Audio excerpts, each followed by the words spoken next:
1925, and the Prince of Wales embarks on his tour of the Indian subcontinent. The welcoming cheers that greet the heir to the imperial throne prove positive that India remains just as steadfastly loyal to the crown as it was in the days of his great-grandmother, Queen Victoria.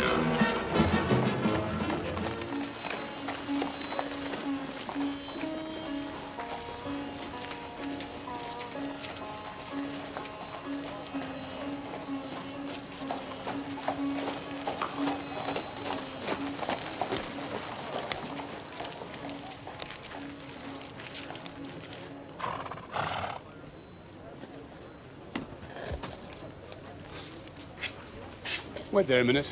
Achha, sir. Which is the lady that I must seize upon? The same is she, and I do give you her. Why, then she's mine. Sweet, let me see your face. I am your husband, if you like of me. Give me your hand before this holy friar. Soft and fair, friar. Which is Beatrice? I answer to that name. What is your will? Do not you love me? Why, no. No more than reason. Do not you love me? Troth, no. No more than reason. Why, then my cousin Margaret and Ursula are much deceived, for they did swear you did.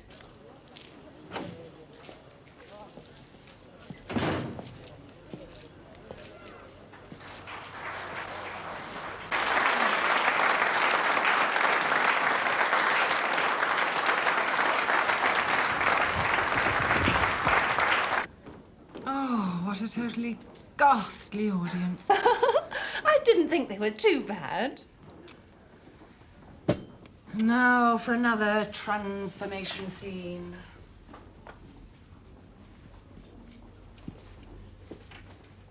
How to make myself look respectable for Government House? Oh, I'm so excited. Me too. Is Mr. Blunt waiting? He'd better be. You're quite serious about him, aren't you? I know you don't approve. Oh, it's not my place to approve. Oh, don't be so mamby-pamby, Mabel. You think he's not good enough for me. I just don't understand you. I mean, you're so ambitious. And with your background, you could... Who is it? Come in. Well, come on, girls. The prince is waiting. The young prince immerses himself wholeheartedly in the exhausting schedule of duties entailed in such a great enterprise. In the stifling heat of an Indian midsummer, the grandest reception of all is held at Government House, Calcutta.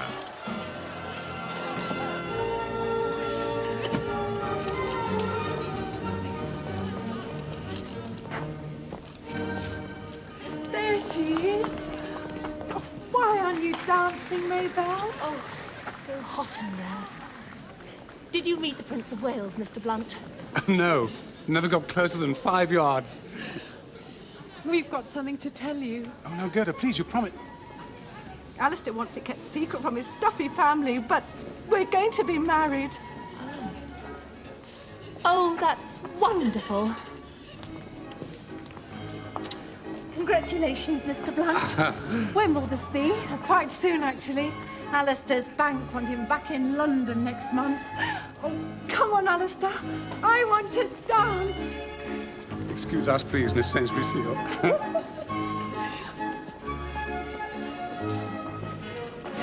And so at last, time to say goodbye.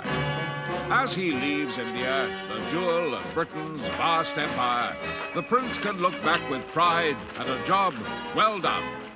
We'd like to join with the people of India in saying thank you and God bless the Prince of Wales.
Sit yourself down, Mr. Poirot.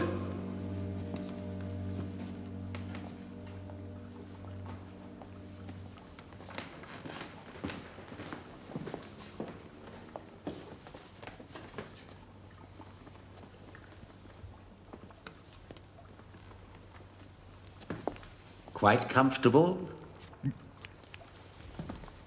We'll start the preparatory work today, Mr. Poirot. I'm so sorry to have kept you. Oh, that's all right. Mr. Morley asked me to make another appointment. What about the 6th of August at 11:45, Miss Sainsbury Seal? Yes, that looks perfect.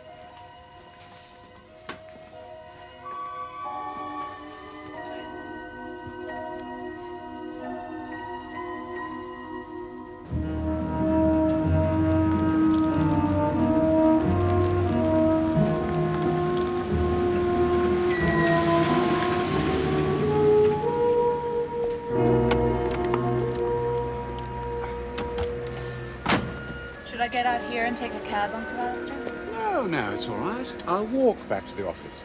Keep the car. Finish your shopping. As long as I have it back by 5:30. Excuse me. It's Alistair Blunt, isn't it? Yes? You don't remember me. Maybelle. Maybelle Sainsbury Seal. I was your wife's friend. Yes. Yes, of course I remember you.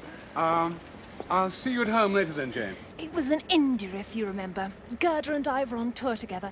I've only just come back after all these years. I've been doing work for the Zanana missions, you know. Well, it's wonderful to see you again, Miss Sainsbury Seal. It really is, but I'd love to see Gerda again. Miss Seal? Sainsbury Seal, yes? Why, Mr. Ambriotis. Oh, I'm sorry. I didn't recognize you for a moment. How nice. I came to return this.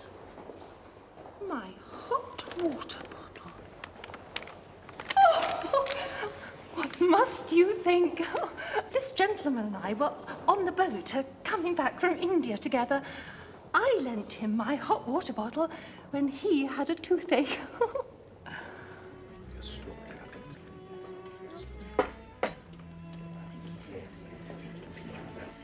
Have you been to a dentist yet about that tooth, Mr. Ambriotis? Not yet, no. It doesn't hurt so much. That's very naughty of you. You must go and see my man, Mr. Morley in Harley Street. As a matter of fact, it's rather a coincidence. I saw him only this morning, and as I was coming out, I ran into another old friend from India. Oh, from much longer ago, of course.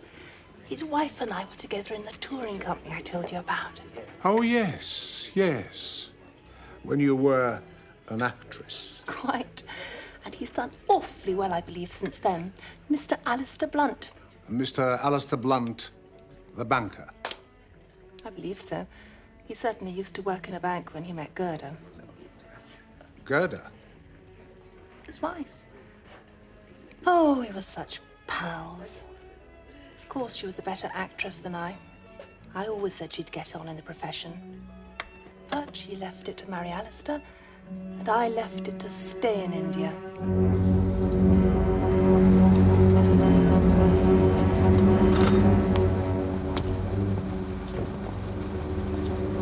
Thank you, sir.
Yes, ma'am.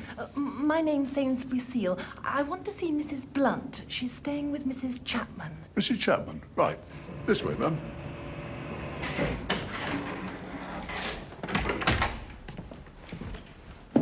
Number 45, ma'am. Just there. Thank you so much.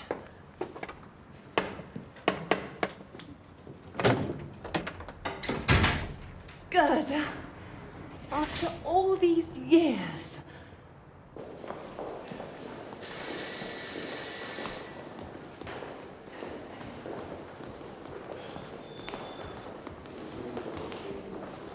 Where are you going with those?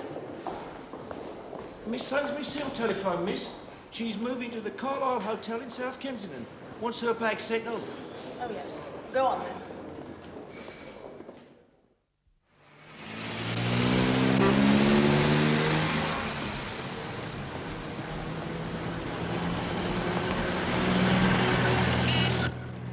Damn boy's late again. And smoking on the front doorstep. Young people nowadays. Unreliable, self-centered. The girls are as bad. Gladys isn't coming in today. Her aunt's had a stroke and she's had to go up to Yorkshire. That's hardly the girl's fault. She's been different lately. It's that Frank Carter fellow. Girls do fall in love, Henry. Love? She's a cut above him, I should hope. You know he's in with that black shirt mob. Anyway, she shouldn't let it affect her efficiency as my secretary. Let her fall in love in her own time.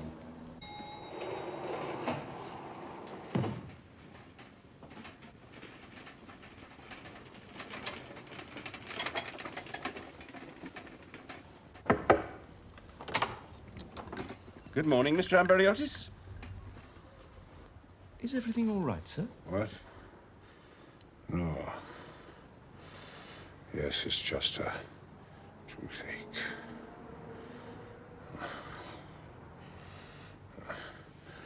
Take it away. 3, 4, knock at the door. 5, 6, pick up sticks. 7, 8, lay them straight. 9, 10, a big fat hen. 11, 12, dig and delve. 13, 14, maids a courting. 15, 16, maids in waiting. 17, 18, maids in waiting. 19, 20, my plate's empty. Thank you.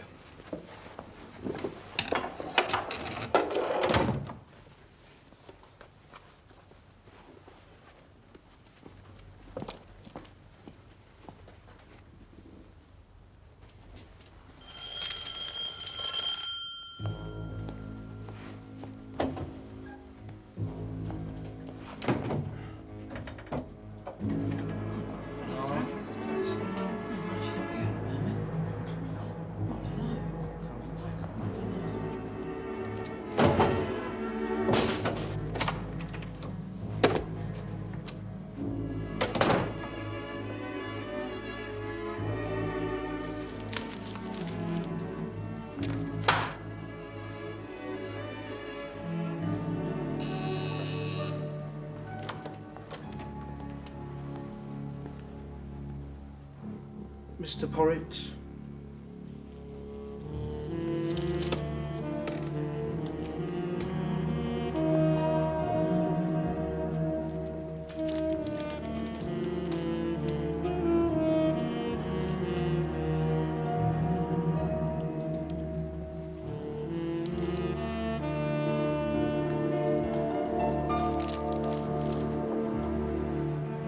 Till the end of the financial year. Thank you, Charles. Any other business? There's the question of the debenture issue. That was covered on the agenda. Yes, but we left the date open. Quite. That's all, I think. Meeting closed. Thank you, gentlemen.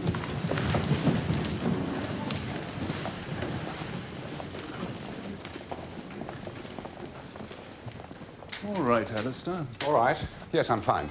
Can I give you a lift? No, my car's waiting. I'm going to the dentist. I see. That's why you were in such a bad mood. We'll get your treatment finished today, Mr. Poirot. No, as I was saying, the important people, they're always on time. Now, I've got a most important man coming this morning. Hmm? Mr. Alistair Blunt. Alistair Blunt? Oh, yes. Always on time. Nice, unassuming fellow. Often sends his rolls away and walks back to the office, just like you and me. You'd never dream he could buy up half Europe.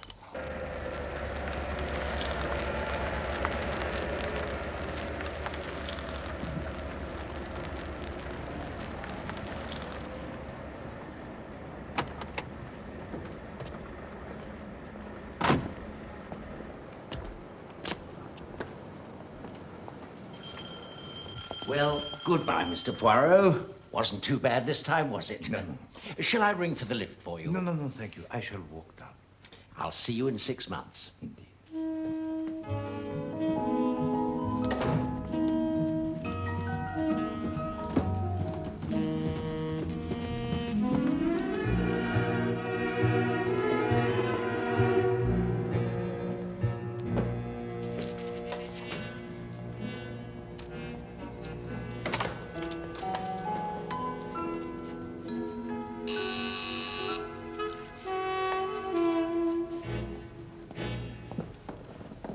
Mr. Blunt.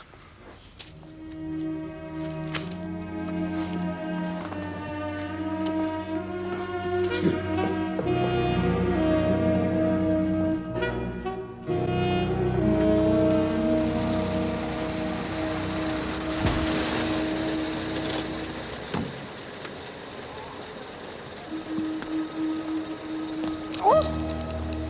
Oh.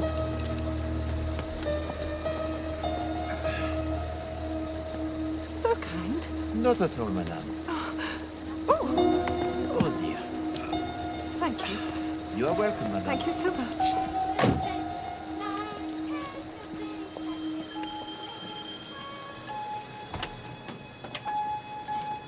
I have an appointment with Mr. Morley. Name? Miss Sainsbury Seal.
Well, I have now been waiting for 45 minutes.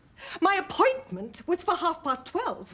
Oh, no. I shall now go back to Worthing. You may tell Mr. Morley that I am most displeased.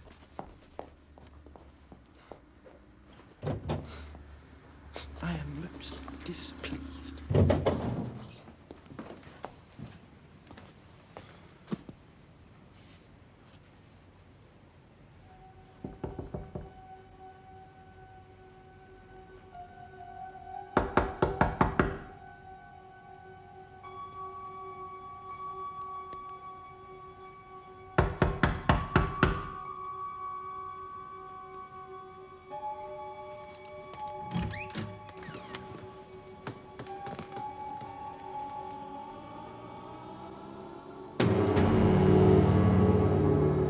Oh, my God.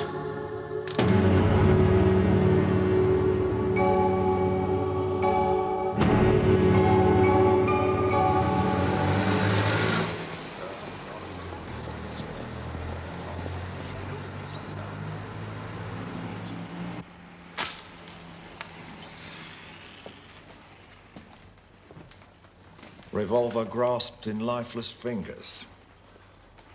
Doesn't seem to be much doubt about it, does there? It has to be suicide.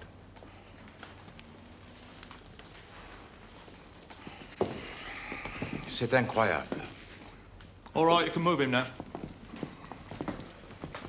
So, tell me, Chief Inspector Japp. Lived upstairs with his sister. Hasn't been moody or depressed. I wondered if you'd noticed anything when you saw him this morning. Nothing at all. He was, what shall I say, normality itself. When did it occur, this tragedy? Can't say exactly. Nobody seems to have heard the shot. It was discovered about 1:30 by the page boy, Alfred Biggs. At what time did Monsieur Morley last press the buzzer for a new patient? 12:05, and the boys showed up the patient who was waiting, a Mr. Amberiotis, staying at the Astoria Hotel, according to the appointment book.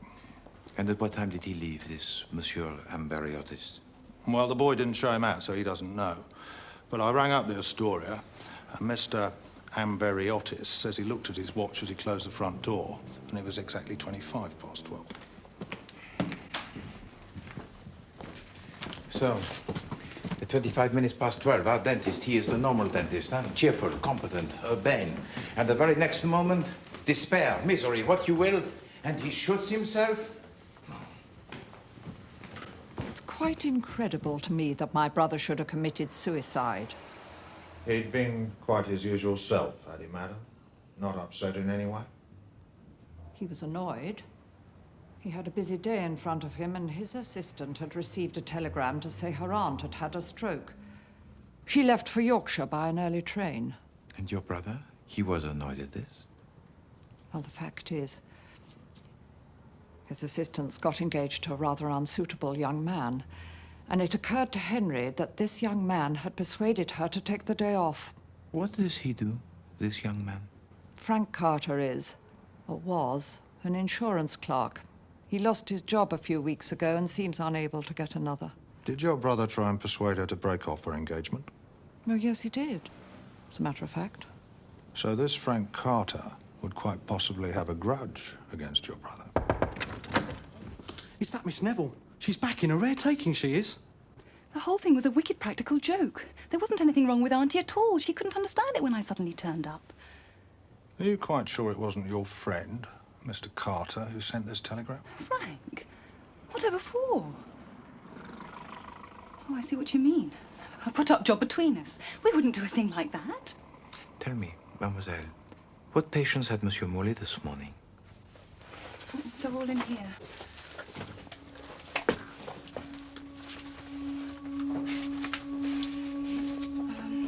At 10 o'clock, Mrs. Soames, about her new plate. 10:30, Lady Gregson. She's an elderly lady. 11 o'clock, Mr. Hercule Poirot. Oh, that's you, isn't it? 11:30, Mr. Alistair Blunt. You know, the banker. Then Miss Sainsbury Seal. Oh, she's just back from India. 12 o'clock, Mr. Amberiotis. He was a new patient. Made his appointment from the Astoria Hotel. And 12:30, Mrs. Pinner. She comes up from Worthing. If you please, Alfred, tell me, is it possible for anyone to enter the house without you having to let them in? No. No, not a chance. Well, not unless they got a key anyway. But it is quite easy for them to leave the house. Oh, yeah. Yeah. Most of them come down the stairs while I'm taking the new party up in the lift, see? Did you see Mr. Amberiotis leave? No. No, he must have let himself out.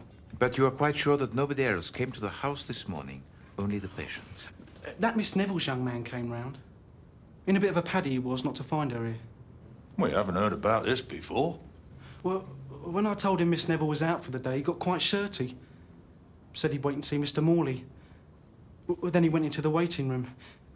You must have seen him there, sir. Ah, yes. The troubled young man who would not sit down. Yeah, must have got tired of waiting, I suppose. He wasn't there later. Why, Chief Inspector Japp? An officer of your eminence? Is he usually called in to a case of apparent suicide? Alistair Blunt was here. Mr. Blunt is the kind of person we take care of in this country. You mean that there are certain people who would like him out of the way? You bet there are. The Reds, to begin with, and our black-shirted friends. It's Blunt and his group who are standing behind the present government. That is more or less as I guessed.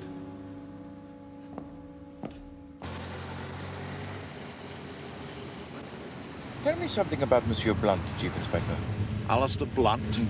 He controls all the Arnholt interests in Europe, as well as the merchant banks. He married into the family. We won't spend too long with him.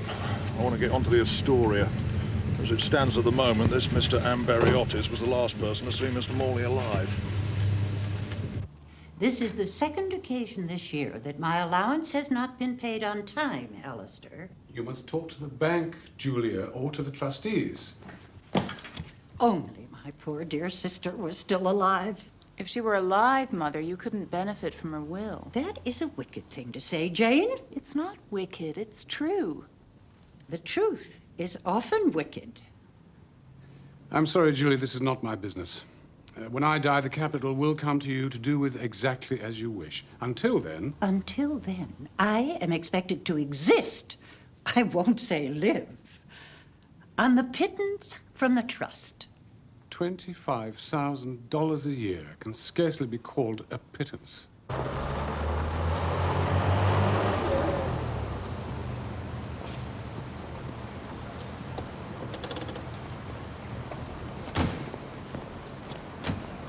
Do you think Rebecca intended me to live on your charity? It is not charity. Yes, Miss Montresor. A Chief Inspector Japp and a Mr. Poirot to see you, sir. Really?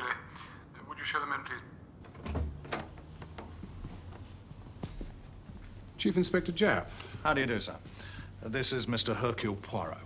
Oh, I know your name, of course, Monsieur Poirot. But surely somewhere, quite recently... This morning, Monsieur Blunt, in the waiting room of the dentist, ce pauvre Monsieur Morley. Yes, of course, I knew I'd seen you somewhere. Pauvre? Mr. Morley was found dead, sir, shortly after you left. An apparent suicide.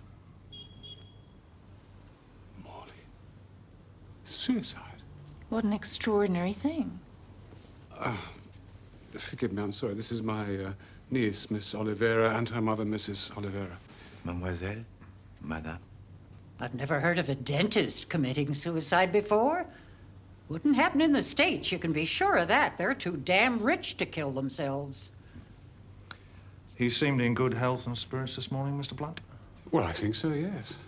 Have you seen him often? This is my third or fourth visit. Monsieur Blunt, who was it who recommended to you Monsieur Morley originally? Arnholt. One of my directors, Lionel Arnholt. And we're just wondering, you see, sir, whether it wasn't suicide, but murder. And the real target was yourself. But that doesn't make any sense at all. Well, none of it does at the moment, sir. That's the problem.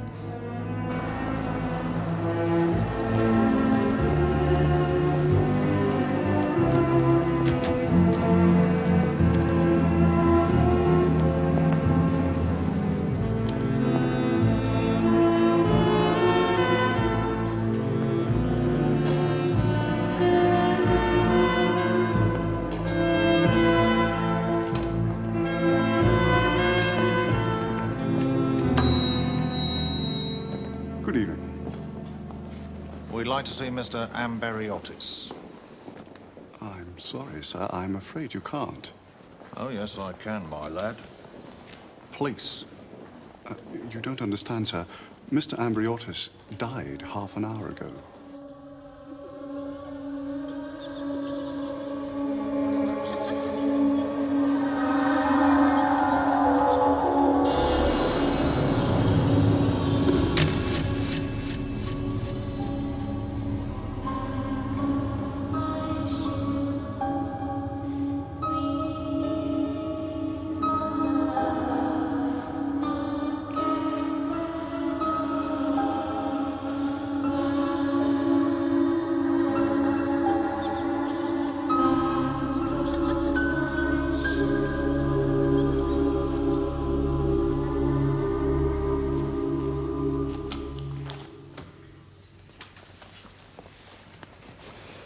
Interesting.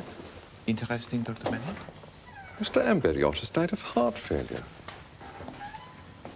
Heart failure? Brought about by an overdose of adrenaline and Novocaine. How large an overdose? Oh, I can't say yet. These quantitative analyses take time. I'll be able to tell you tomorrow. Novocaine's the stuff dentists give you, isn't it? That's right, Chief Inspector. The subject had been to the dentist, I believe. Yes, I'll keep it in the notes. What a washout. What do you mean, Chief Inspector? Morley makes a mistake and injects an overdose. Then when Amberiotis has gone, he realises what he's done, can't face the music and shoots himself. With a pistol he is not known to possess? Relations don't know everything. No, that is true, of course. Well, there we are then. All the same, Chief Inspector, it does not quite satisfy me. Ah, cheer up, Poirot. We can't have a nice, juicy murder every time. Committed suicide? Mr. Morley? Poor man. I suppose he had something on his mind. Such worrying times we live in. Did he seem worried to you, Miss Sainsbury? Well, I can't really say, you know, that he did. Can you tell us who else was in the waiting room while you were there? Let me see. There was just one young man there when I went in. I think he was in pain because he was muttering to himself and looking quite wild. And then suddenly he jumped up and went out. And he was the only other patient that you noticed? A gentleman came down the stairs and went out, just as I went up to Mr. Morley. Oh, and I remember a very peculiar foreigner came out of the house just as I arrived. That was I, madame. Oh, dear. Oh, do forgive me. Oh, the light in here is so dim. Please, calm yourself, madame. Well, I think that's about all, Miss Sainsbury-Seal. We may require you to give evidence at the inquest, of course. Oh, no. I will be so nervous. Well, no need to be nervous, madam. Just stand up and speak clearly. Oh, that's very amusing, Chief Inspector. Is it? I used to be an actress. Just small parts, you know. Then I went on a world tour. Yes, well... Well, if my name should be in the papers, as a witness at the inquest, I mean, you will be sure that it's spelt right, won't you? Miss Mabel Sainsbury-Seal. Mabel spelt M-A-B-E-L-L-E.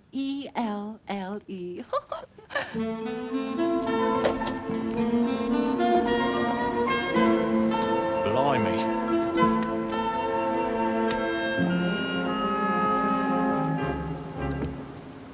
I can only give you a few moments, I'm afraid, Mr. Poirot. Going to see Traviata at Covent Garden. Thank you, Monsieur Arnold.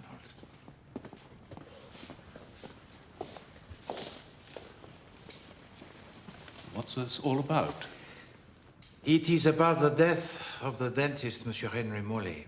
It was you, was it not, who recommended him to Monsieur Blunt? Yes, I've been going to him for years. You don't think I killed him, do you? Oh, no.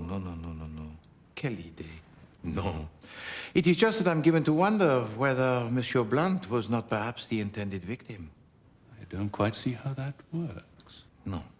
At this moment, Monsieur Arnold, neither do I. One grips at the straws. But tell me, Madame Oliveira, the sister-in-law to Monsieur Blunt, she is une dame formidable, n'est-ce pas? Oh, indeed. How did Madame Oliveira take to Monsieur Blunt marrying her sister? I mean, after all, he was a mere employee of the family business. I don't know about Mia. Alistair was head of our overseas investments department. But I don't think Aunt Julia looked at it like that anyway. They were so obviously crazy about each other. Nobody, of course, knew, but she was already suffering from the disease that killed her 4 years later. A tragedy. Yes.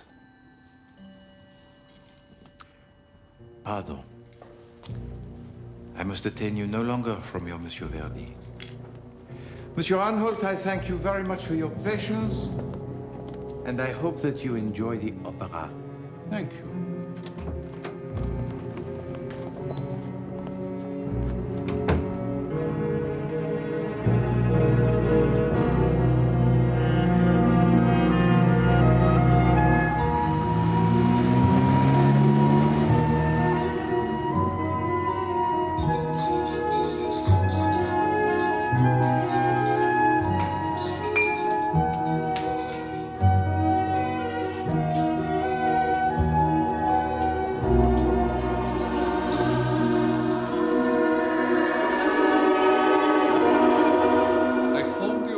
known that Mr. Amberiotis died of heart failure caused by a large overdose of a Novocaine and adrenaline mixture. The dentist who treated Mr. Amberiotis earlier on the day of his death is now himself dead, I understand. So I understand, sir. Thank you, Dr. Bennett. Thank you. Well, there doesn't seem much doubt, gentlemen, that this is a case of accidental death. A very unfortunate case. Did Mr. Morley accidentally give his patient too large a dose of the anesthetic? Or did Mr. Amberiotis have an unusual reaction to it? Since Mr. Morley is now himself dead, we shall never have the answer to this. Nevertheless, it is your duty, of course, gentlemen of the jury, to consider all possibilities before you arrive at your verdict.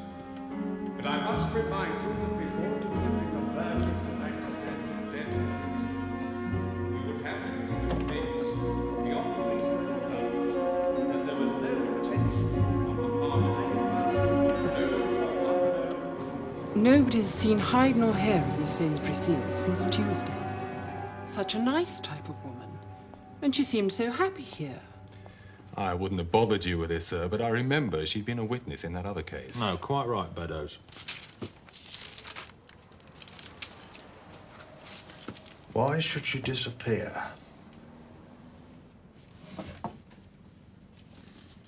It is curious, you admit. There's nothing funny about her, you know. I cabled Calcutta. Got the reply back last night. She went out there as an actress and then took to good works. Got hand in glove with the missionaries, apparently.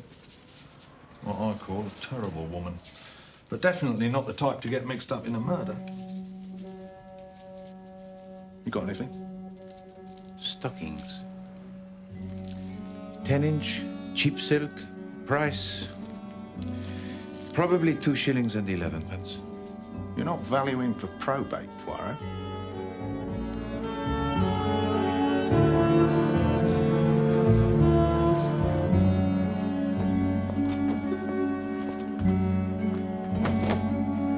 Mr. Poirot. Mademoiselle Neville, what a pleasant surprise. I'm so sorry to worry you like this, but I had to see you. I was very upset by the inquest this morning. It couldn't happen the way they said it did. Giving a patient an overdose, I mean. Dentists get into the habit of giving the regulation amount automatically. But you did not say this in the coroner's court. I was afraid of making things worse. People might think he did it deliberately. I see. Shall we discuss this further?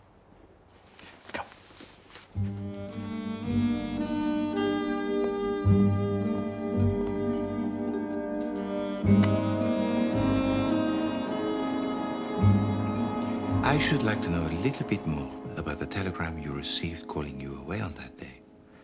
Do you yourself have any ideas on the subject? Not really. Frank, my friend, accused me of wanting to go off for the day with somebody else. Oh. He's been very moody and suspicious lately. Just losing his job and not being able to get another one, I suppose. And he was upset, was he not, to discover that you had gone away on that day? Yes. You see, he'd come round to tell me how he'd got this marvellous new job. £10 a week. Ooh. He wanted me to know right away. And what is it, this new job? Oh, well, I don't know all the details. Some government department. I have to write to his London address, and the letters get forwarded. Hola. Does that not seem to you to be a little strange? Well, I thought so.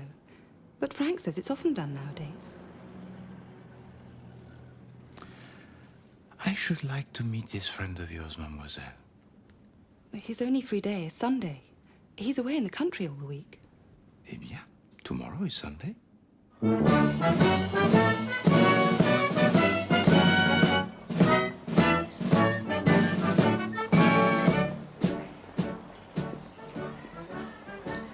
fed up with hearing about Morley's death, to be quite honest. There wasn't anything so wonderful about him that I could see. Tell me, Monsieur Carter, why were you in Harley Street that day? I saw you there in the waiting room. All right. I was going to tell Morley that this business of putting Gladys against me had gone on long enough. That I'd landed a good job and that it was about time she handed in a notice and thought about her trousseau. But you did not actually tell him these things. I got fed up with waiting in that dingy mausoleum, so I left. At what time did you leave? I can't remember. I've got to get going. The march will be starting soon. It has been a great pleasure to meet you, Monsieur Carter. And yes, I am delighted to hear about your new job. The work, it is interesting, n'est-ce pas? Oh, yeah. You know. I'll see you next week, Gladys. Goodbye, Frank. Au revoir, Monsieur Carter.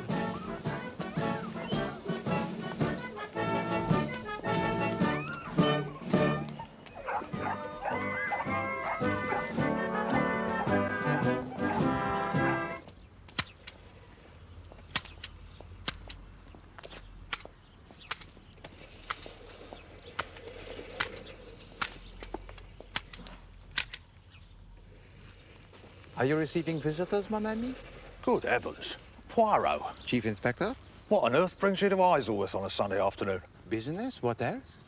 Oh, you better come inside and have a cup of tea. Thank you.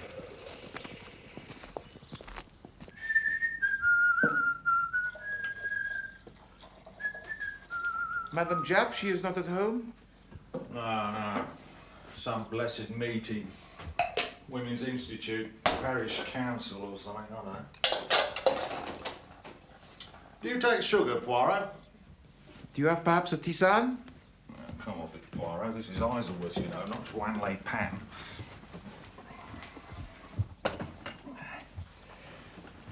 What's the business, anyway?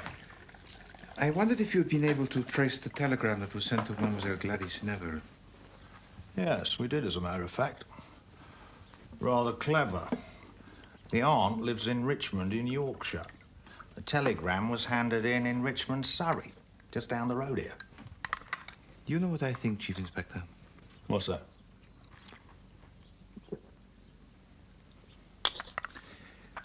I think that there are signs of brains in this business. Well, the Assistant Commissioner's satisfied that Morley killed himself. Is he satisfied with the disappearing lady? Ah, the case of the disappearing seal. No. I'm still working on that. She's got to be somewhere. Garibaldi.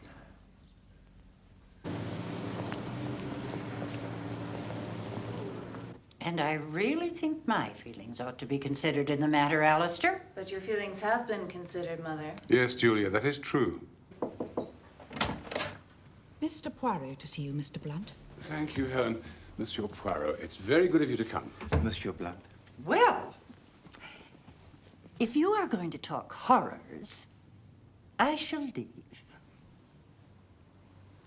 Allow me. I'll see you at home, Jane. Madame. You've met Miss Oliveira, I think? Oh, yes, indeed, mademoiselle. Please. Thank you. I hope I haven't asked you here on a wild goose chase, Mr. Poirot. It's about this missing woman that the papers are full of, Miss Sainsbury Seal. Yes. Jane, I'm sure this is utterly unimportant. Why we are wasting Monsieur Poirot's time, I really don't know. If you please, Monsieur Blunt, allow Poirot to decide. Well, Sainsbury Seal is such a pompous name, that's why I remember. It was the last time Uncle Alistair went to the dentist.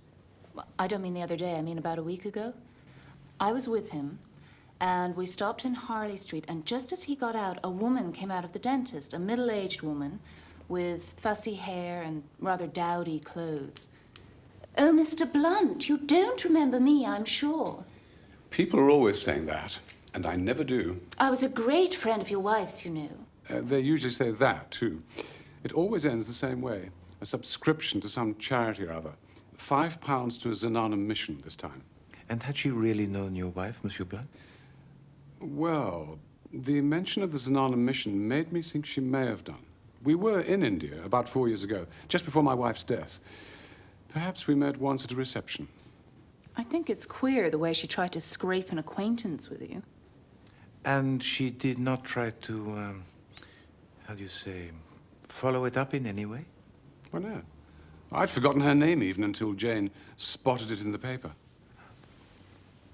Well, I just thought you ought to be told, Monsieur Poirot.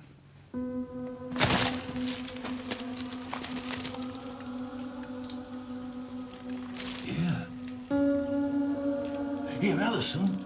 What? There's a thing here about a woman who came here. Miss Sainsbury Seal. Says here she's missing.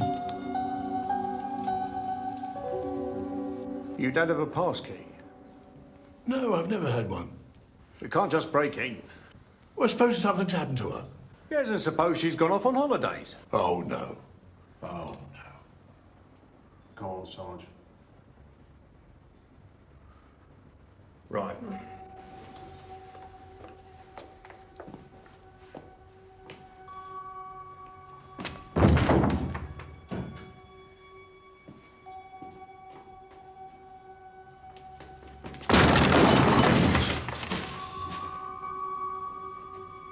Mrs. Chapman! Leave it to us. Mrs. Chapman!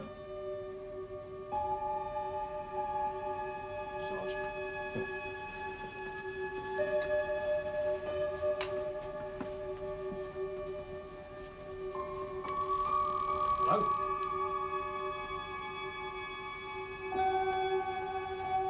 Anybody there?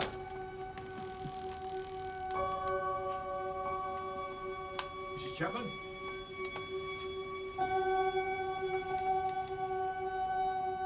Hello?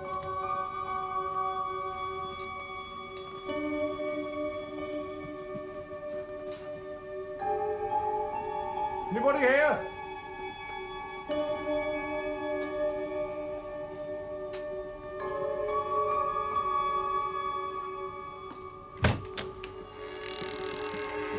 This is the box room. What's that? Well, I don't know.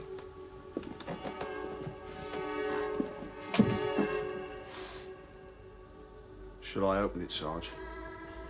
Go on then.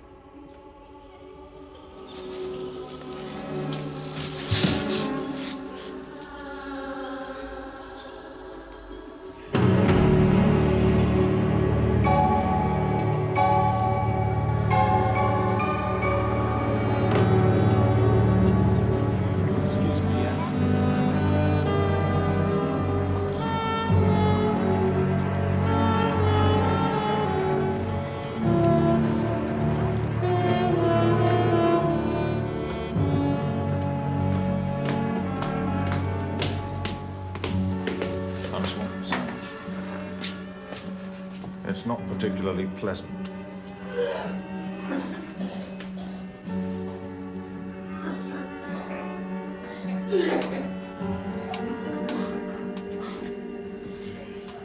That's the porter being sick, sir. I had to get him to have another look at the body to identify it.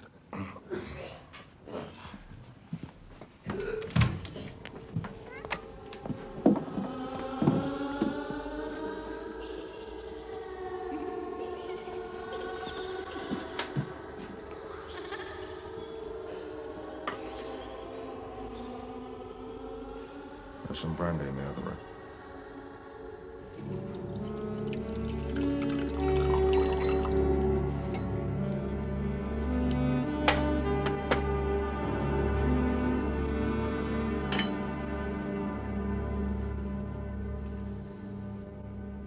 It was not pretty, that.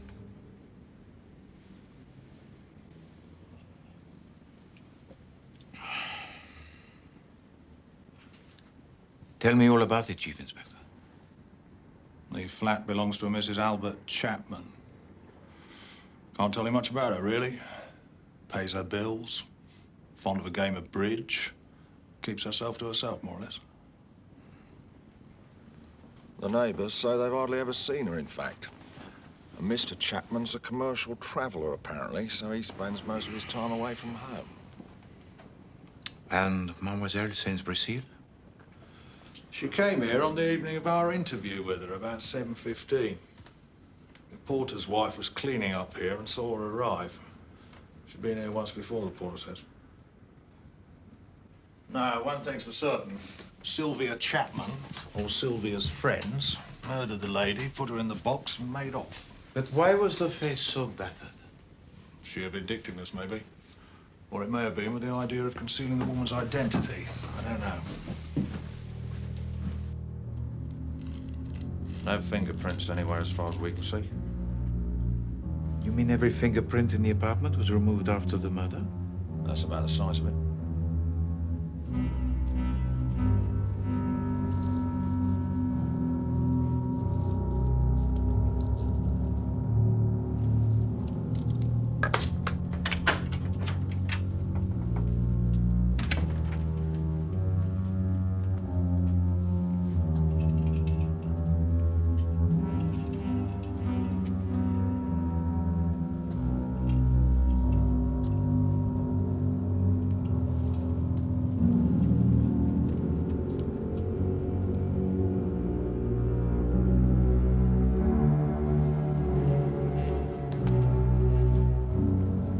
Something worrying you, Poirot? Yes. Yes, I'm very seriously worried.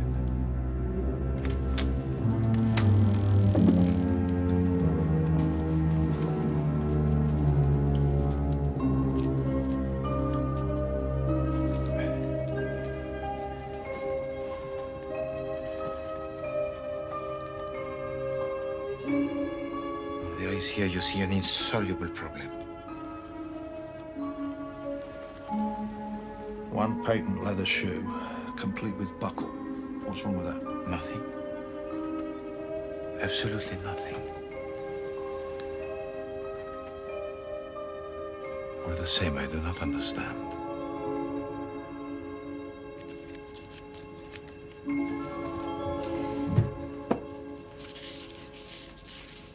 Some bills belonging to Madame Chapman.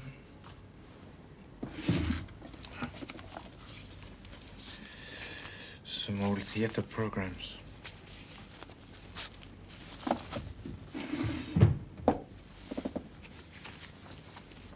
A leaflet about the Zanana missions. Well, you can guess who brought that here. Nothing much of interest in the address book either, sir. No, so I see. Hairdressers, dressmakers, dentist, Morley, 168 Harley Street. Not so strange if she was a friend of the Sainsbury-Seal woman.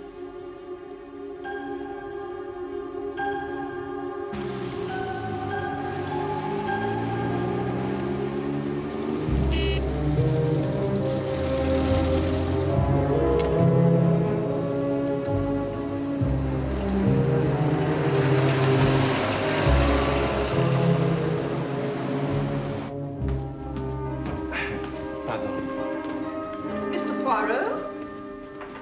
What brings you here? Tell me, if you please, did your brother ever mention to you in particular a Mademoiselle Sainsbury-Seal or Madame Chapman? No. No, I don't think so. I managed to make this before they took everything this morning. Oh, thank you, Agnes. Would you like a cup, sir? Not for me, Agnes. Thank you very much. Agnes is coming with me to the country. She's becoming quite a good little cook, so she'll be able to do everything for me.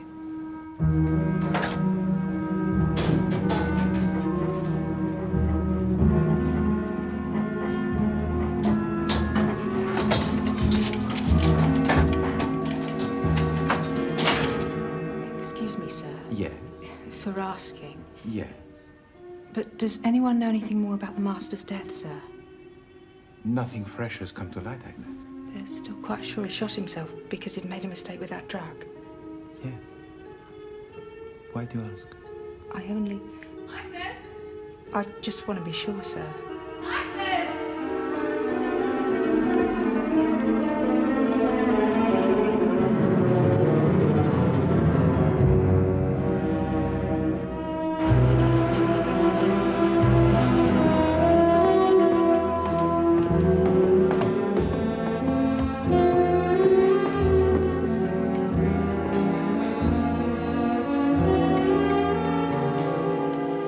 Chief Inspector. No time, Poirot. We found Mr. and Mrs. Albert Chapman. Where? They booked into the Montague Hotel this morning. The Montague Hotel, Bloomsbury? That's right. It is odd, is it not, that being on the run after murdering Mademoiselle Sainsbury Seal, that they have not run further? You never can tell with a criminal mind, Poirot.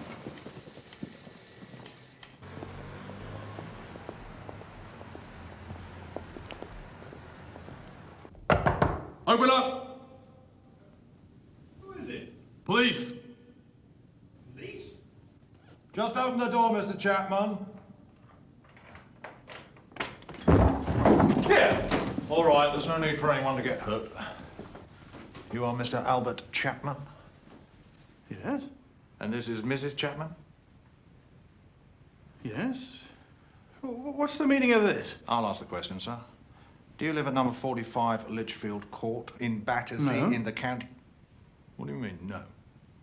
Well, we don't. Do we, Beryl? Beryl? What's wrong with Beryl? We happen to know that your name is Sylvia, Mrs. Chapman. What are you talking about? We live in Budley Salterton. Not this Litchfield place. You have proof of that, I suppose? Well, no. Yes, I have. Watch him, Beddoes.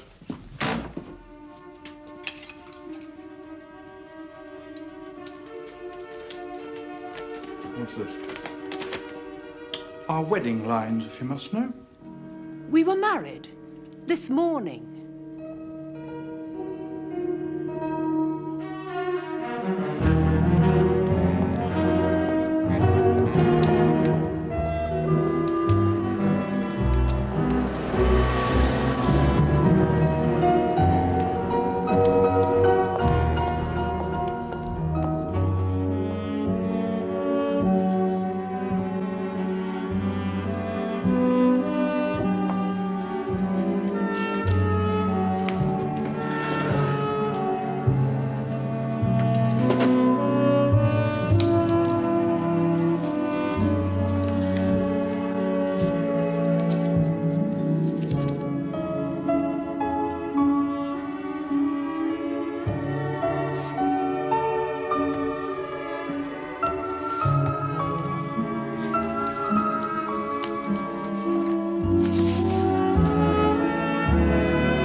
I swear by Almighty God that the evidence I shall give shall be the truth, the whole truth, and nothing but the truth.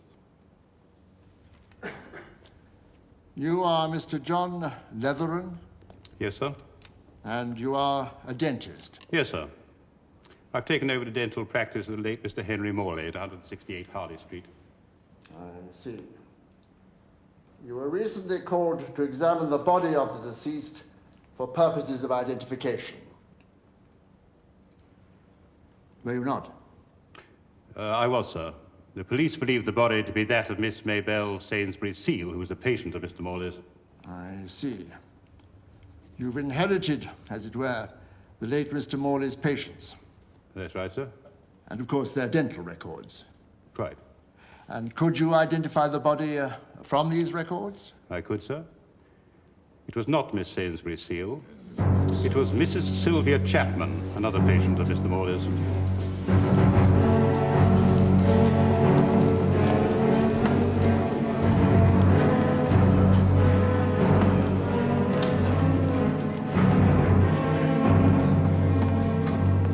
The fair Mabel put one over on us good and proper.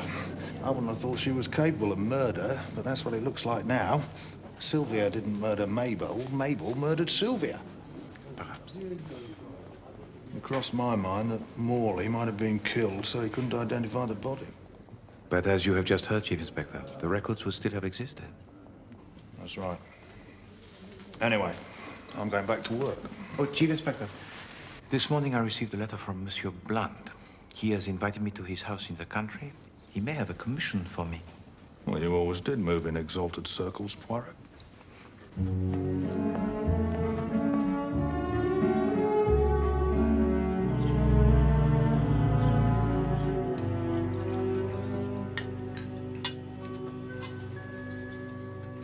Helen isn't dining with us tonight? I suggested that it would be far better for her to rest than to go to all the bother of dressing herself up and coming down. She saw my point. Oh? I thought it might make a pleasant change for her. I really don't see why you need a secretary during the weekend anyway. She's new to the job. There's a lot she needs to learn.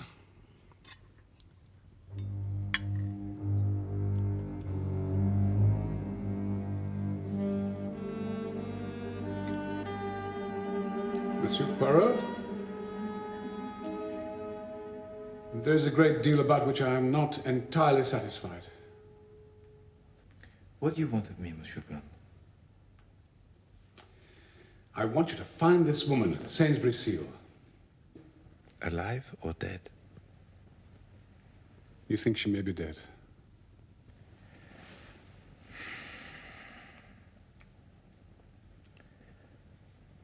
I think she might be dead, yes.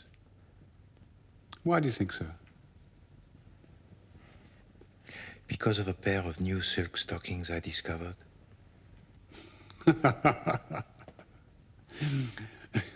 You're an odd man, Monsieur Poirot. Oh, yes, I am. Very odd. That is to say, I am methodical, orderly, and logical. And I do not like to distort facts to support a theory.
Monsieur Poirot. Did you sleep well? Excellently, thank you, Monsieur Blunt. Good morning, mademoiselle. Good morning, Mr. Poirot. I would prefer not to accept any invitations, Mr. Blunt, while your American relations are with you.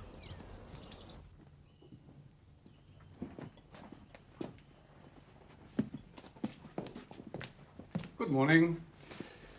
Julia, I'm afraid you rather hurt Helen's feelings. Oh, for heaven's sake, Alistair. She's only a secretary.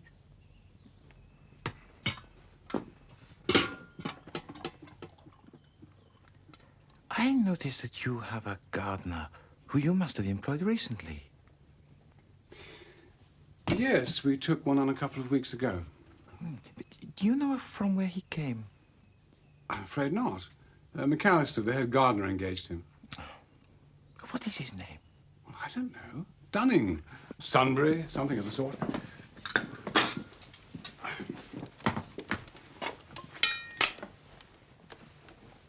Seems like lots of people are out for your blood, Uncle Alistair. Oh, really? What are you reading? Oh, the debate in the House. That's only Archton.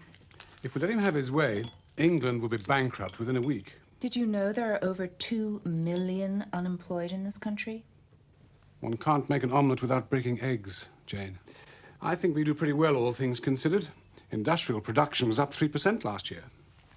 Take no notice of what Jane says. You know what girls are. They go to these parties in studios, and then they come home and talk a lot of nonsense. Oh, Mother. I'm afraid I'm one of the last of the old guard, Monsieur Poirot. And if the old guard should be removed, what would happen? Removed. I'll tell you. A lot of damn fools would try a lot of very costly experiments. It would be the end of stability, of common sense, and of solvency.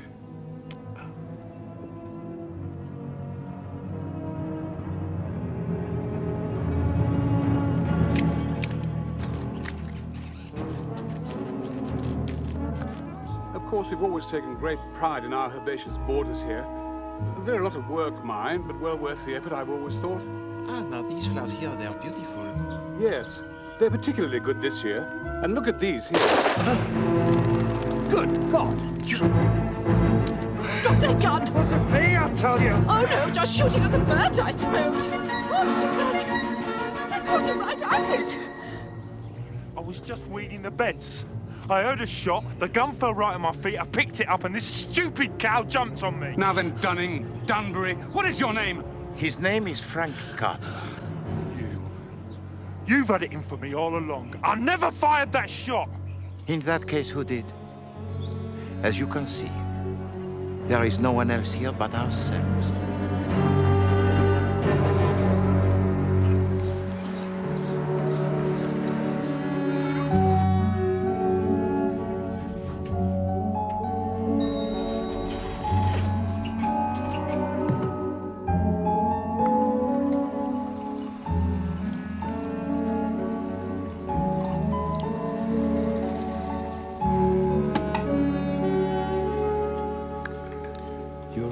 Not agitate yourself, Mademoiselle Neville.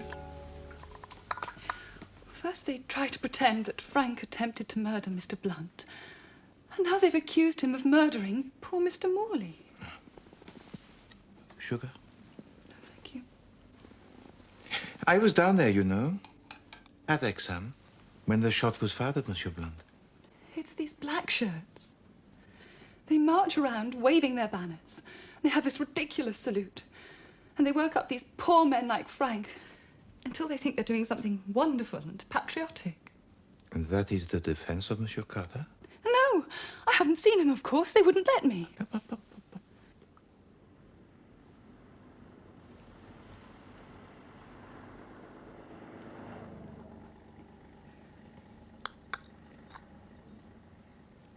He has a solicitor working for him. And he told me what Frank had said. He met a man in a public house who said he was in the Secret Service. And he offered Frank this wonderful job. He was to take up the post of gardener and listen to all the other gardeners' conversations and sound them out as to their red tendencies. He had to pretend to be a bit of a red himself. And this solicitor? He is of the opinion that his client would do better to think of a story that is more plausible. Lawyers. You wouldn't believe how difficult they are.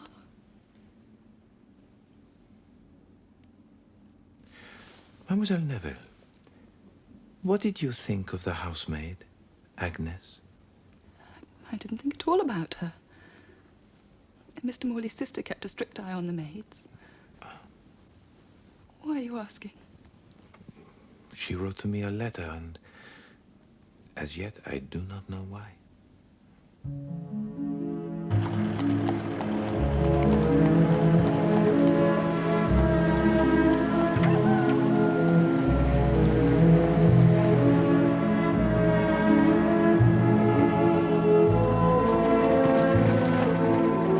Thank you.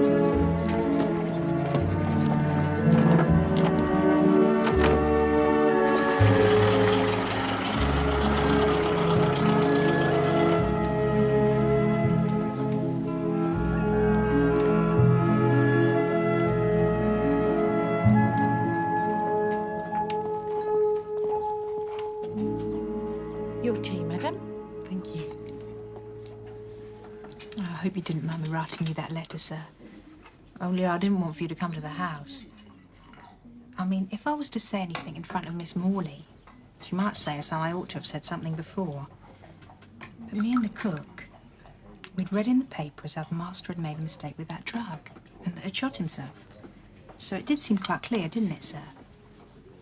When did you begin to feel differently, Agnes? Seeing it in that paper, sir, about that Frank Carter. shooting at that gentleman. I mean, up till then, neither of us thought he'd done anything to Mr. Morley.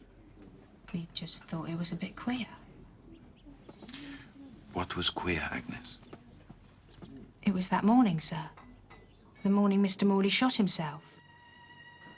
I was wondering if I dared run down and get the post. So I went out on the landing and I looked down over the stairs. And it was then that I saw him. The Frank Carter, down on the stairs below. He was just standing there, like, waiting. Then he seemed to make up his mind and he sort of went very quickly down the stairs towards the master's surgery. And I thought to myself, the master won't like that. Agnes! But just then, Cook called me and I went back into the kitchen. And afterwards, I heard the master had shot himself and it was so awful, it just drove everything out of my head. Tell me, Agnes, did you actually see Frank Carter enter the room of Monsieur Morley? He must have done, sir. At what time was this? Must have been about 12:30, sir.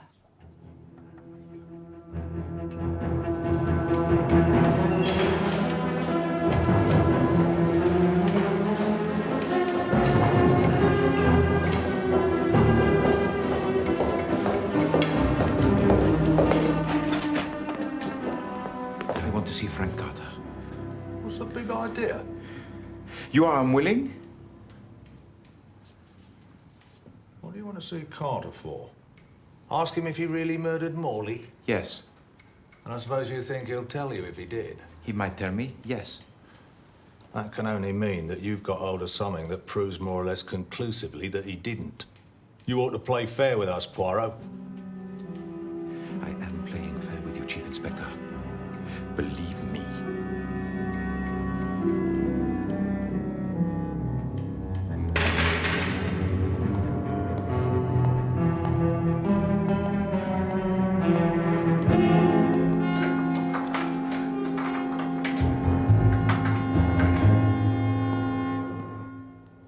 It's a damn lie. You paid her to say that. Anger and abuse will not help you, Monsieur Carter. Agnes is going to tell her story, and it is going to be believed. You were on the stairs. Agnes did see you, and you did go into the room of Monsieur Morley. What happened then? It's a lie!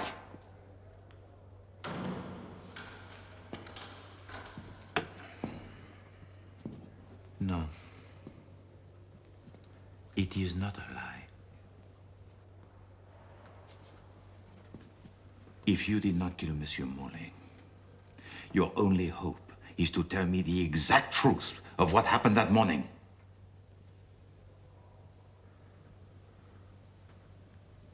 God curse you if you let me down now.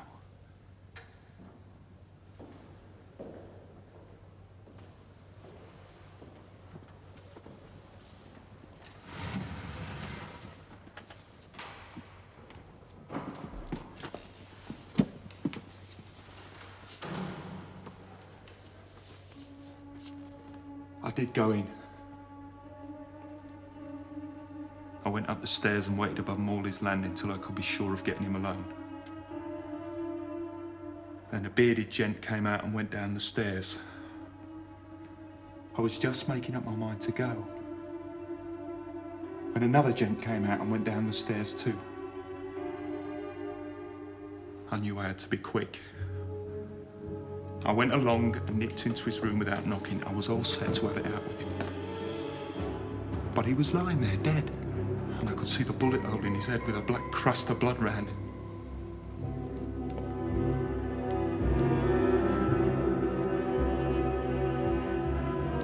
It was cold. I knew I was in a jam then. They were going to say I'd done it.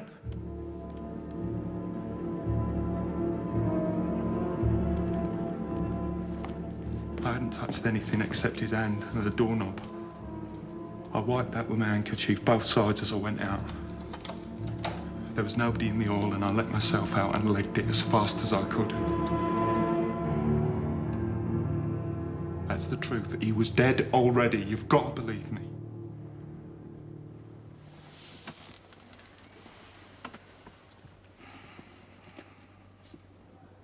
telling me the truth, you have just saved yourself from being hanged. I don't see it.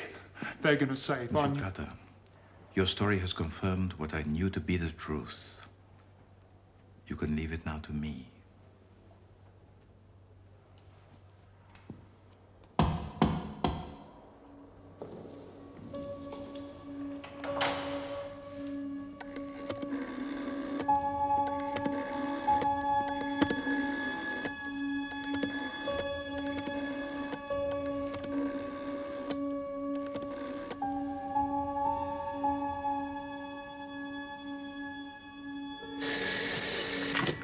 Japp. Ah, Poirot. Yes. Yes. What? No, Poirot. Well, I'll have to get clearance on this, you know. Go on. Yeah. Right, I'll do what I can. Thank you, Chief Inspector.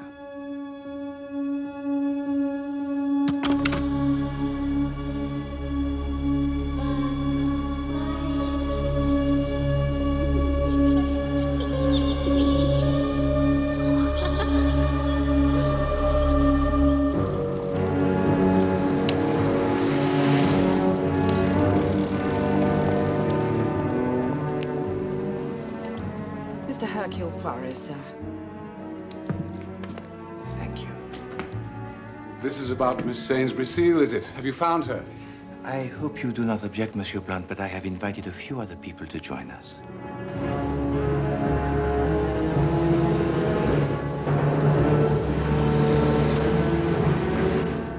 I'm not walking through the streets in handcuffs. You walk through the streets in anything I tell you, my lad.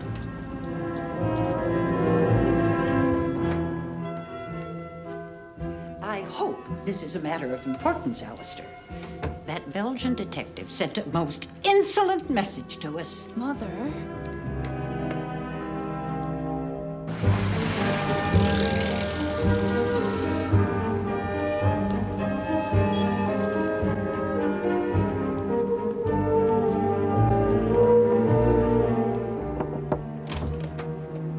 Miss Neville to see you, sir.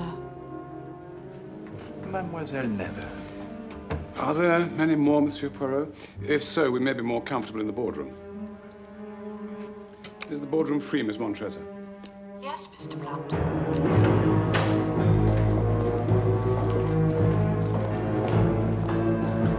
Frank! All right. He's still in His Majesty's custody, you know. Show a bit of respect. Come on. Mesdames et Messieurs, good afternoon. Since the beginning of this case, 3 people have died. Pauvre Monsieur Morley, pauvre Monsieur Amberiotis, and pauvre Mademoiselle Sainsbury Seal. I thought she was still missing. No, Mademoiselle. In fact, Mademoiselle Sainsbury Seal was dead even before the investigations of this case began. The porter at Lichfield Court told us that Mademoiselle Sainsbury Seal had been to visit Madame Chapman. He saw her go to the apartment and be let in. She never came out again. No. Mademoiselle Sainsbury Seal was never ever seen again until the police, they broke in to the box room of Madame Chapman. You mean it was Maybelle Sainsbury Seal's body in that flat after all? Indeed it was, my dear Mademoiselle Neville. You see, it was a very clever double bluff. The disfigured face was meant to raise the question of the identity of the woman. But for me, the case, it began with a shoe. As I left the dentist's after my séance, a taxi stopped. A door opened, and the foot of a woman prepared to descend. It was a foot that was well-shaped, with a good ankle, and an expensive stocking. The shoe was new, shining, patent leather, with a large ornate buckle. when the rest of the lady came into sight. To be frank, it was quite a disappointment. As Mademoiselle Saint-Brécile descended from the taxi, she caught her shoe buckle and it was wrenched off. I picked it up and returned it to her. Not at all, madame. Oh, dear. Thank you. You are welcome, madame. Thank you so much. That was all. The incident, it was closed. I'm sorry, Mr. Blunt, to interrupt. I finished the post. Is it all right if I leave now? Oh, no, please. Mademoiselle Montresor, please come and join the party. Monsieur Poirot is expounding some extremely entertaining theories. Please.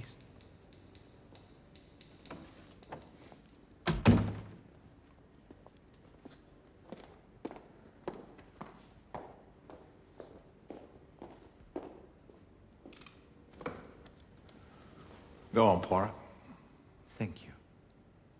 When Chief Inspector Japp summoned me to Litchfield Court because a body had been discovered, the first thing that I noticed was a shabby buckled shoe. Well? You have failed to appreciate the point, Monsieur Blunt. It was a shabby shoe. It was a well-worn shoe. But you see, Mademoiselle Saint-Brécile visited the apartment on the evening of the same day of the murder of Monsieur Morley. So in the morning, they were the new shoes. In the evening, they were the old shoes. I can't see why that's important. Eh bien, mademoiselle, Poirot does not like things he cannot explain. Madame Chapman took a size 5 in shoes. I knew that Mademoiselle Saint-Brécile wore a 10-inch stocking. That is to say, she took at least a size 6 in shoes. So I went back to re-examine the body.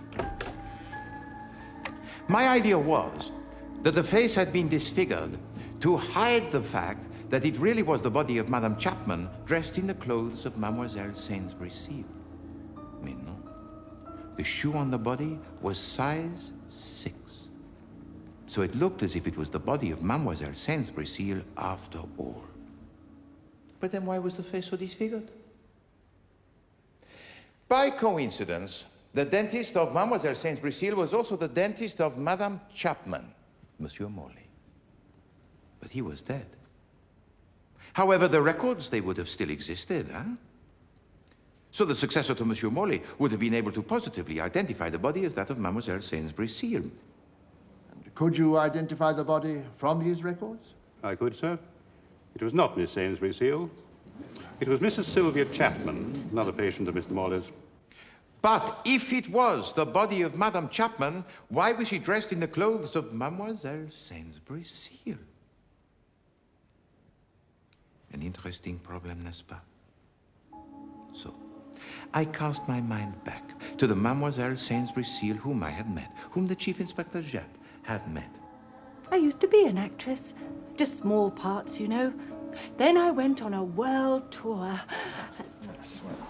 And although everything about her and everything she said was in perfect accord with her given character, I am now convinced that the Mademoiselle Saint-Brécile whom we had met and the Mademoiselle Saint-Brécile who accosted you, Monsieur Blunt... You don't remember me, Maybelle. Gerda and I were on tour together. They were not the same woman. You mean Miss Sainsbury-Seal was murdered and someone else took over her identity? Précisément. A game that is very dangerous, n'est-ce pas?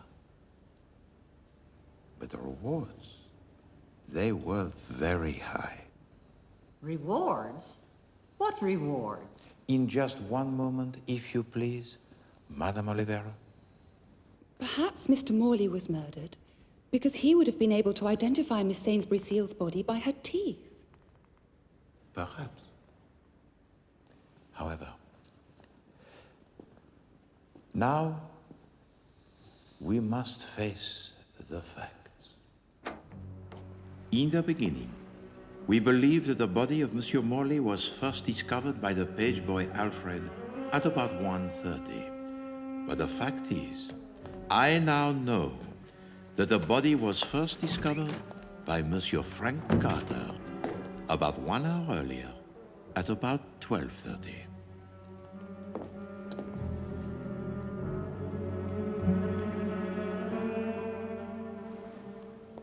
Two things occurred between the death of Monsieur Morley and the discovery of his body by Monsieur Carter. The lady whose shoe buckle I retrieved was shown into the surgery of Monsieur Morley.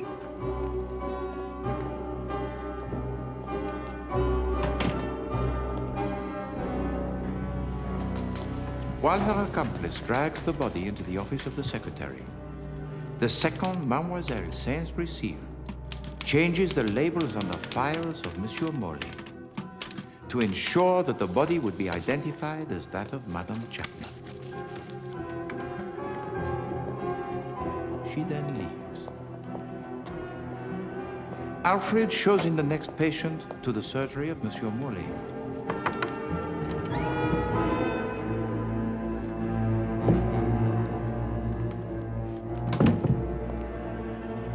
Now, Monsieur Amberiotis had never before met the dentist, Monsieur Morley. It's been troubling me since the journey from India. So our murderer, he was able to assume his identity. This dentist tells to Monsieur Amberiotis that it would be best to freeze the gum.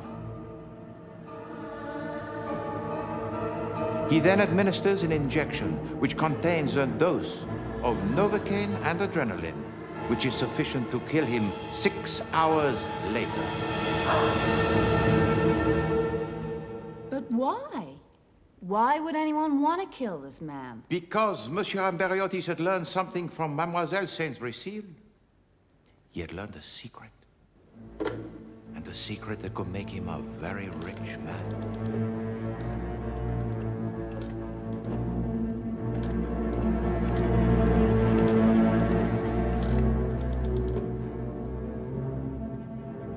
I wish to speak to Mr. Alistair Blunt.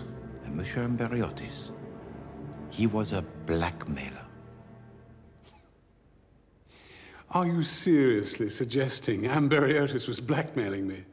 How could he blackmail Alistair? Alistair has no secrets. With the greatest respect, Madame Oliveira, there I must disagree with you. Monsieur Blunt has a very big secret. A secret that must be kept at all costs. And there is only one method that is totally effective in dealing with a blackmailer, and that is to silence him. Forever. No. Monsieur Amberiotis, he had to go. And Monsieur Blunt had seen the name of Monsieur Amberiotis in the appointment book belonging to Monsieur Morley. His blackmailer used the same dentist. That'll do for today, I think. One more rinse, please. And so, Monsieur Blunt, you devise a clever plan. A very clever plan indeed. You wait until your treatment has been completed by Monsieur Morley.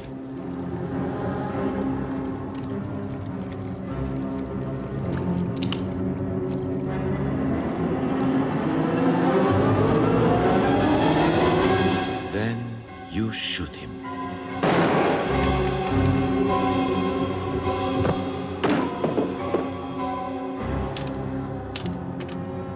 While the dental records are being falsified, you drag the body into the office of the secretary.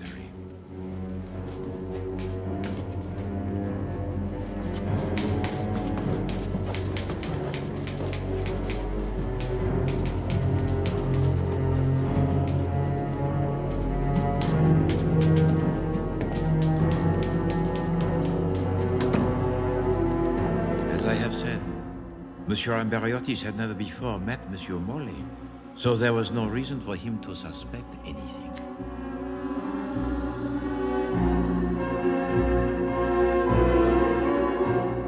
You administer to him the fatal injection.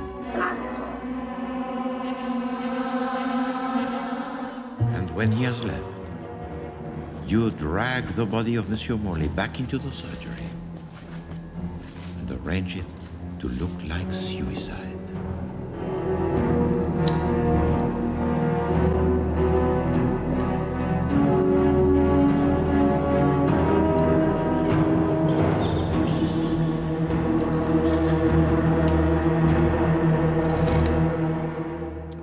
Monsieur Poirot, you have a great reputation. But I'm afraid in this case you are wrong to a lunatic degree. Send him about his business, Alistair. Mr. Blunt's family stands foursquare behind him. I am very pleased to hear it, Madame Oliveira. But you see, when Monsieur Blunt married your sister, Mademoiselle Rebecca Anholt, he was not entirely honest with her, no, nor with her family. Because, as Monsieur Amberiotis learned from the real Mademoiselle Sainsbury-Seal, Monsieur Blunt was already married. Look, there's no need for the rest of you to listen to any more of this. If you... No, Monsieur Blunt. You were dazzled by the Anholt family, by the vista. Not so much of wealth, but of power.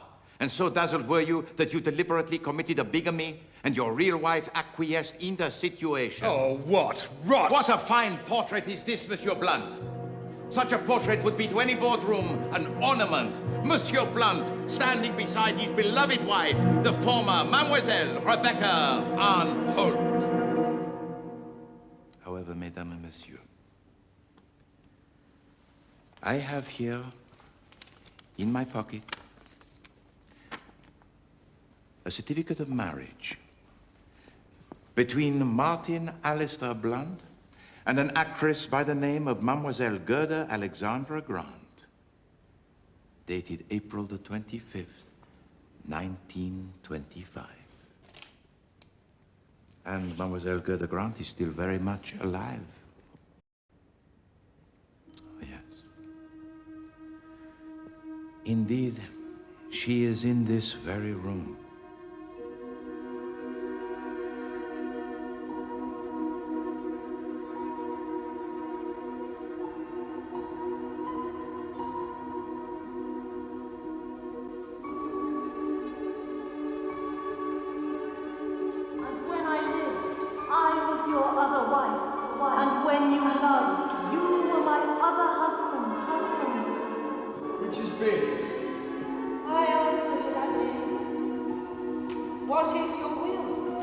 Do not you love me? Why, no. No more than reason. Don't be so mamby-pamby, Maybelle. You think he's not good enough for me? Come on, Alistair. I want to dance, dance, dance, dance.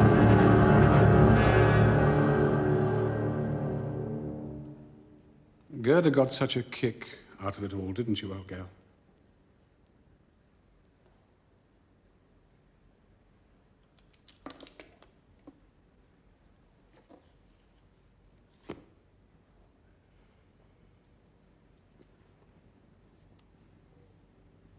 It was your skills as an actress, Mademoiselle Montresor, that were the key to the deception. You connived at the bigamy of your husband. While he set about marrying into the Anholt family, you assumed the identity of Madame Sylvia Chapman. After all these years. Hello, Maybelle. Come in. I've brought you some flowers. When the real Mademoiselle Sainsbury-Seal met again your husband, you murder your old friend in cold blood. Go into the sitting room, straight through there. But your skills as an actress are put to the test once again as the second Mademoiselle Sainsbury-Seal.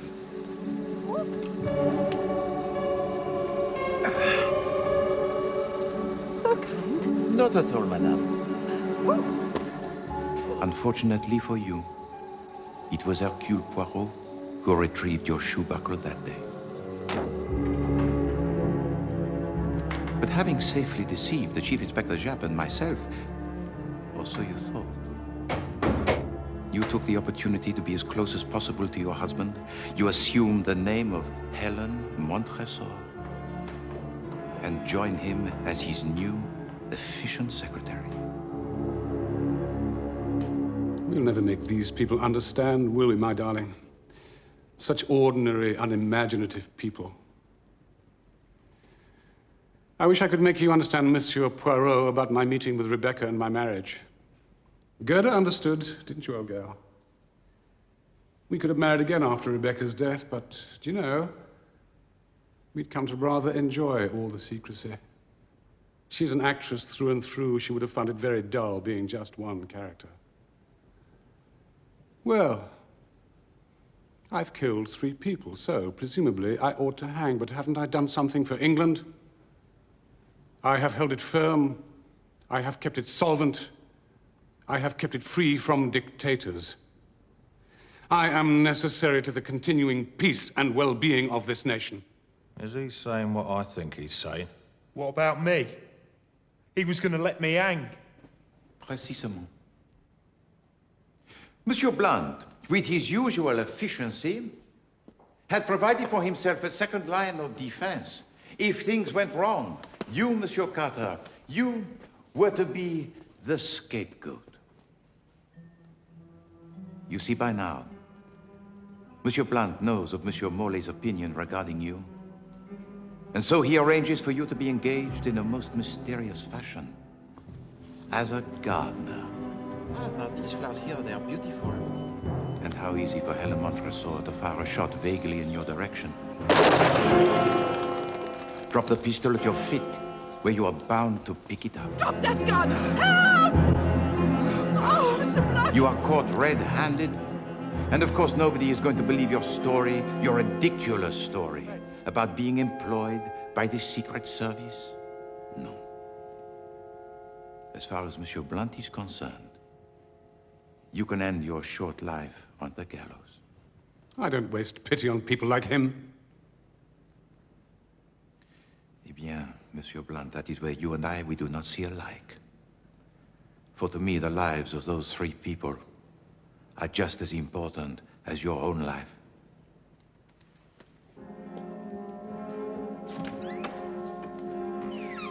Monsieur Blunt, you talk of the continued peace of this nation, huh? Oh yes, that is very good. But Poirot is not concerned with nations. Poirot is concerned with private individuals who have the right not to have taken from them their lives. Martin Alistair Blunt and Gerda Alexandra Blunt, I arrest you on charges of murder.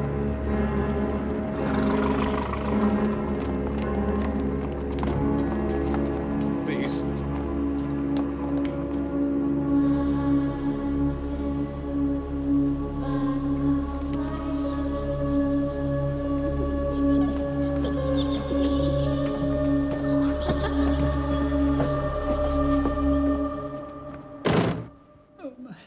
My poor dear sister.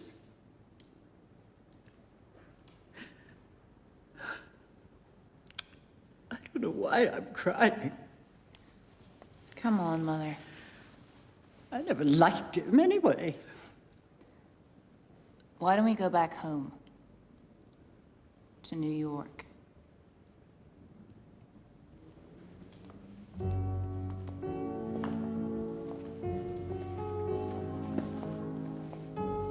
Could have been me, you know.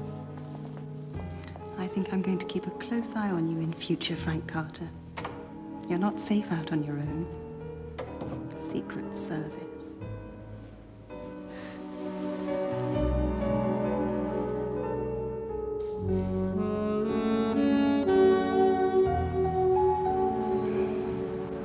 Look at it, Poirot. The trappings of wealth and power. And yet underneath it all... Yes, Chief Inspector? Well, I mean, it just shows you, doesn't it? They're no better than we are when it comes down to it. It's the little chaps that keep things on an even keel. Chaps like you and me. Ah, but there are no little chaps, Chief Inspector. Particularly not Poirot.